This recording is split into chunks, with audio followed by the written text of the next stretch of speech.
You know, the gift of Qigong is how simple it is. So whether someone is 3 years old or they're 103, actually my teacher is 102, they can do Qigong. And it's so fundamental to our foundation in terms of the way we breathe, the kind of connection that we reestablish with the earth and pulling up energy from the earth and drawing energy from the elements around us. And so when we do Qigong, we go back to the most basic things, such as the breathing techniques. The breath is always slow, or often slow, deep, long, and gentle.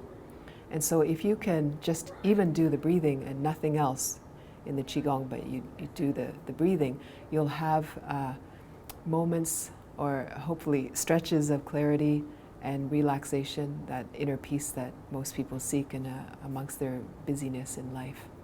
So that's part of the Qigong aspect, but because we have these bodies, we have to move. And so even something as simple as that gentle shaking that we did for World Tai Chi and Qigong Day, those kind of simple techniques are what makes it easy and accessible for people. It doesn't have to be complex or involving all this memory work and movements. That happens with Tai Chi, and Tai Chi is so beautiful if you have the time to learn.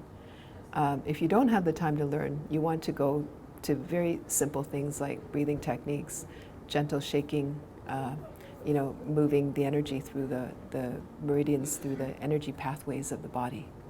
So, this is the essential core part of Qigong, as well as, so there are 3 elements to Qigong: the breathing techniques, the mind work, and the movement. The mind is greatly underestimated, and we often misuse our minds. We go to dark places, or we work against ourselves, injecting fear into our bodies sometimes by the media. So much of that kind of stress is actually avoidable. And so how we think is our choice. If you believe that the world is crazy and negative and not a good place to be in, then that's what it becomes. You surround yourself with that environment because of that thinking. And so, honestly, I avoid the news as much as I can. I always feel that the news that I need will come to me, and it always has. So I have more trust in the universe, because I have a sense that things are good and that people are salvageable and lovable and really have that ability to extend kindness and compassion. And so my belief is reinforced when I go out into the world, because that's what I believe the world to be. And so that aspect of Qigong, that thinking about how this world treats you and how you give back to the world, is really, I think, one of the essential elements of Qigong.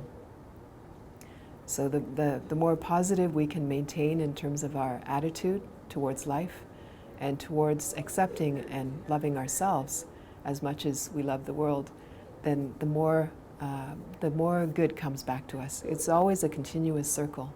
Nothing is ever stagnant for long. And if it is, that's when the problems do start with disease.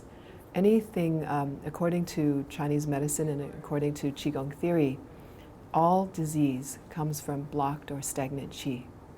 So the blockage can come from your thoughts, or it could come from the poor food choices that you make.